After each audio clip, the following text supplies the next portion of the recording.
I'll be discussing sample problem 2.9. Anna runs 4.00 meters, 40 degrees north of east, 2.00 meters east, 5.20 meters, 30 degrees south of west, and 6.50 meters south before stopping for water break. Find the displacement from where she started. So we have to tabulate the horizontal and vertical components of each vector. The first thing to do is to find the vertical and horizontal components of this vector. 4.00 meters, 40 degrees north of east. So first, we have to make Cartesian plane.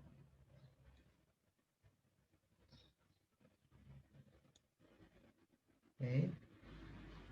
4 meters north of, or 40 degrees north of east. So north of east is like this. This is your 40 degrees. And this is 4. So the length of this line is 4 meters. And we're going to find for the y component and the x component. Okay, how to find that? We have the saw, ka, towa. Okay, so means sine theta is equal to hypotenuse over opposite over hypotenuse. Then cosine theta is equal to adjacent over hypotenuse, and TOA is tangent is equal to opposite over adjacent. So which of these three equations is applicable in computing the x and y components of this vector? So of course, there is what we call the adjacent. This is your adjacent. Why adjacent? Because this side is adjacent to the given angle. That's the only reason. Okay? And this is y. This is the opposite. Why opposite? This is opposite to the given angle. So we're going to use saw. Since saw is sine theta is 40 degrees is equal to opposite. Opposite is y. Tama? Y. Over the hypotenuse. Hypotenuse is the longest side of the right triangle. 4. So this is using cross multiplication. Y component is equal to 4.00 times sine 40 degrees. So this is equal to 2.57 and the unit is meter. Okay? So ito yung y. Y is the vertical component. This is y and this is x. So for letter A, vector A, we have y is equal to positive 2.57 meters. And the x of component, of course, this time we will use the ka. Cosine, the given angle, 40 degrees is equal to x over 4. So x is equal to 4 times cosine 40 degrees is equal to 3.06 meters. And that is x, the horizontal component. So we will write 3.06 meters here. And there is an alternative way in finding the x component if the y component is given using the Pythagorean theorem. Pythagorean theorem, that is A squared is equal to C squared minus B squared, or C squared is equal to A squared plus B squared, or B squared is equal to C squared minus A squared. So, ang gagamitin natin dito, in finding the X, natin ba ang X? Ito, may adjacent. Pwede natin gamitin yung ito or ito. Okay? So, ito na yung given. Kunwari doon. Then, the same answer will be obtained using the Pythagorean theorem. Next. After running 4.0 meters, she ran 2.00 meter east. So, another Cartesian plane, 2.0 meter to the east. Ito yung east natin, di ba? East, north, west, south. 2. So you will notice there is no rise. Means there is no y component, only x component. So the x component is 2.00 meter and the y component is 0 for letter B. For letter C, this is your letter C, 5.2 meters, 30 degrees south. Gawa ulit tayo dito. 5.20, 30 degrees south of west. Ito yung south of west. 30 degrees. No? Then, how long is this line? 5.20 meters.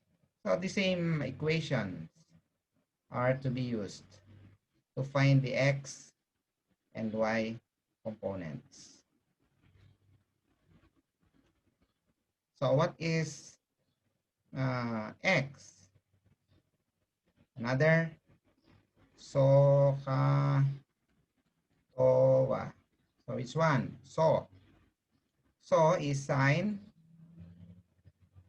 30 degrees equals opposite. What is opposite to 30 degrees? Y. And the hypotenuse is 5.20. Then cross multiplication, y is equal to 5.20 sine 30 degrees. So what should be the sign of y component? Y is negative. Tama? Because it's in the third quadrant. Negative, negative. So, the sign is negative. Then, ilalagay natin dito sa y component ng C is negative 5 point... No. Sorry, hindi pa pala na-solve.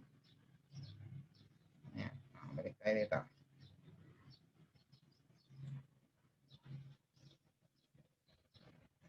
That is negative 2.60 meters. So negative 2.60 meters. And the x component is, tandaan ninyo, next is cosine. Cosine 30 degrees equals x over 5.20. Cross multiply, x is equal to 5.20 cosine 30 degrees. Okay? So again, x here is negative. So x is equal to negative 4.50 meters. Input na natin dito, negative 4.50 meters. For letter D is 6.50 meters south.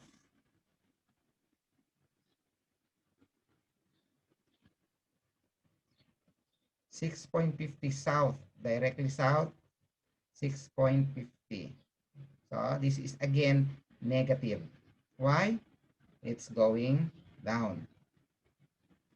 So what is the x component? X component is 0 because there is no run.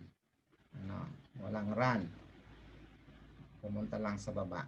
And that is your y component, 6.50 meters. And the summation of the components or the horizontal component is positive 0.56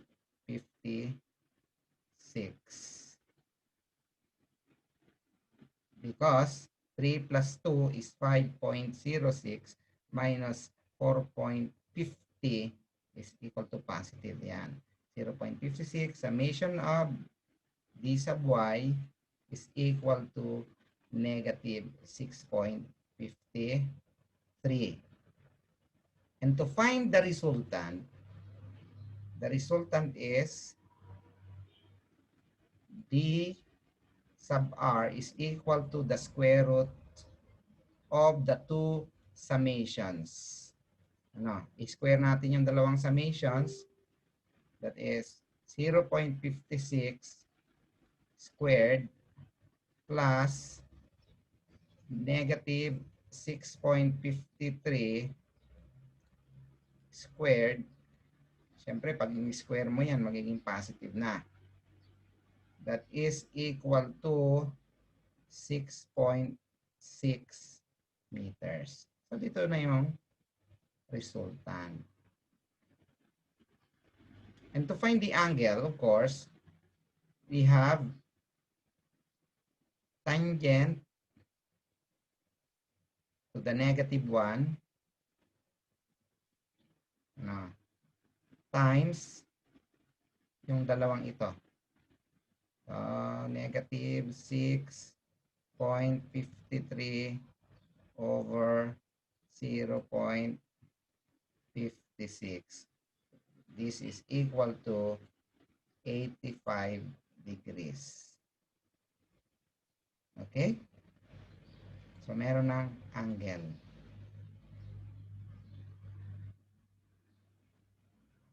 Hindi lang yan ang solution. There are other solutions in finding that. Kunwari, gawa ka dito. Then, ang problem ay 40 meters, 40 degrees north of east. Yan. Kunwari, pumunta siya rito. 40 degrees. Ang haba nito ay 4. Then, gawa ka ng x and y axis. Then, 2 meter east. Kalahati nun. Kalahati nito ay dito. Then, next is 5.2 meter south of x and y. 5.2 south of west. Papunta rito, 30 degrees. Yan.